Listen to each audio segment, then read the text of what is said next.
Hi అండి, అందరికీ నమస్కారం. కిరణ్స్ కిచెన్కి స్వాగతం. ఈరోజు మనం మేథీ రోటీ తయారు చేస్తున్నామండి. ఇది ప్రయాణాలకి అంటే జర్నీస్కి చాలా బాగా ఉపయోగపడుతుందండి. 2-3 డేస్ బాగా ఫ్రెష్గా ఉంటాయి. మీరు ప్రయాణాలు అనుకున్నప్పుడు ఇవి తయారు చేసుకొని తీసుకెళ్తే 2-3 రోజులు టిఫిన్కి ఇబ్బంది లేకుండా ఉంటుంది. పొడితో కానీ చట్నీతో కానీ దేనితో అయినా తినచ్చండి. దానికి ముందుగా కావాల్సిన పదార్థాలు: ఒక మంచి ఫ్రెష్గా ఉన్న మెంతి కూర తీసుకొని కడిగి సన్నగా తరిగి పెట్టాను. కొద్దిగా కొత్తిమీర కూడా తరిగి పెట్టాను. ఒక 2-3 స్పూన్ల పెరుగు కానీ మజ్జిగ కానీ ఏదైనా తీసుకోవచ్చండి. బటర్ మిల్క్ అయినా పర్లేదు.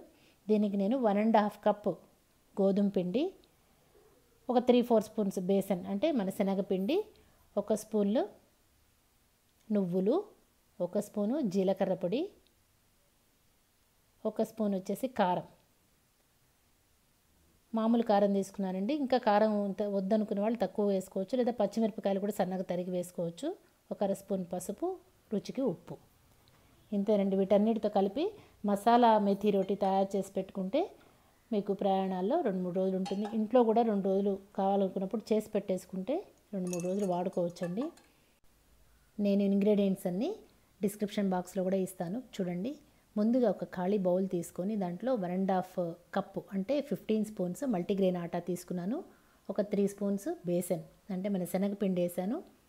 ఒక పెద్ద కట్ట మెంతి ఆకండి సన్నగా తరిగి బాగా కడిగి ఎండపెట్టేసుకున్న తర్వాత సన్నగా తరిగి వేసాను. కొద్దిగా కొత్తిమీర కూడా వేసాను, అది కూడా సన్నగా తరిగి వేసుకోవాలండి. 1 స్పూను జీలకర్ర పొడి, ఇష్టమైన వాళ్ళు ధనియాల పొడి కూడా వేసుకోవచ్చు. 1 స్పూను నువ్వులు, కారం ఇష్టం లేని వాళ్ళు పచ్చిమిరపకాయ కూడా సన్నగా తరిగి వేసుకోవచ్చండి. ఉప్పు అన్నీ వేసేసుకొని కొద్దిగా పసుపు వేసుకొని బాగా కలుపుకొని, పెరుగండి నేను ఇక్కడ 3 స్పూన్ల పెరుగు తీసుకున్నాను. 3-4 స్పూన్లు. అది లేని వాళ్ళు బటర్ మిల్క్ అయినా పర్లేదు. పెరుగే వేయాలని ఏం లేదండి, మజ్జిగ అంటే బటర్ మిల్క్ కూడా వేసుకొని కలుపుకోవచ్చు. అది వేసిన తర్వాత మాత్రం నీళ్లు చూసుకొని కలుపుకోండి.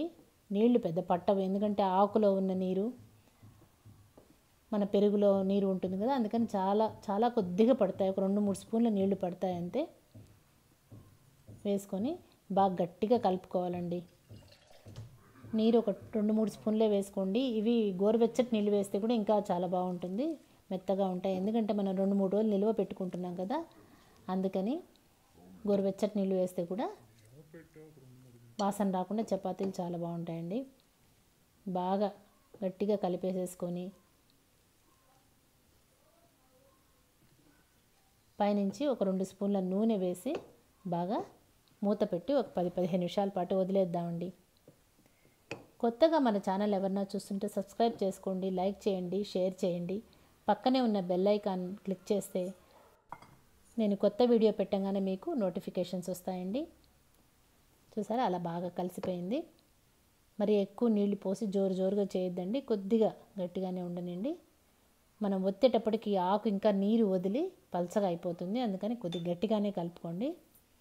ఇప్పుడు ఒక 2-3 స్పూన్ల నూనె వేసి బాగా దాంట్లో కలిపేసేసి పైనంతా పూసి లోపలికి కూడా కలిపేసేసి మూత పెట్టేసి 10-15 మినిట్స్ వదిలేయండి. బాగా సెట్ అవ్వనివ్వండి. చూసారా, అలా చక్కగా కలిసిపోతుంది. మన చేతికి ఏమాత్రం అంటుకోకుండా బాగా వస్తుంది కదా, అప్పుడు మూత పెట్టేసేసేయండి. 15 మినిట్స్ వదిలేసిన తర్వాత చూసారా బాగా పట్టుకుందండి. ఇప్పుడు ఇంకా కొద్ది తడిగా ఉంటుంది, ఎందుకంటే ఆకంతా నీరు విడిచి ఉంటుంది కదా, అందుకని ఇందాక మనం గట్టిగా కలుపుకోవాలి పిండి అని చెప్పింది. పైన కొద్దిగా గోధుమ పిండి వేసుకుంటూ చక్కగా ఒత్తేసుకోండి. పల్చగా, చాలా పల్చగా బాగా వస్తాయండి. ఇలా రోల్ చేసి మనం పెట్టేసుకుంటే మనకు చిన్న బాక్స్లో 15-20 రోటీస్ బాగా పట్టిపోతాయి అన్నమాట. అంత పల్చగా బాగా వస్తాయి, సాఫ్ట్గా ఉంటాయి. చూసారా అంత చిన్న ముద్దకి ఎంత బాగా స్ప్రెడ్ అయిందో. దాన్ని మనం బాగా కాలిన పెనం మీద వేసి నెయ్యి వేసి వేయించుకోండి. అది కొద్ది 2 వైపులా కాగంగానే, ముందే నెయ్యి వేయద్దండి, 2 వైపులా తిప్పి ముందు కాలనియండి. ఎందుకంటే మనం పచ్చి ఆకు వేసాం కదా, మనం వాడింది పచ్చి మెంతి ఆకు కాబట్టి ముందు సిమ్లో పెట్టి బాగా ఉడకనివ్వండి. ఎంతండి, ఒక్కొక్క రోటీకి ఒక 3-4 మినిట్స్ చాలు. అటు ఒక నిమిషం ఇటు ఒక నిమిషం ఉడకనిస్తే పచ్చి ఆకు బాగా ఉడికిపోతుంది.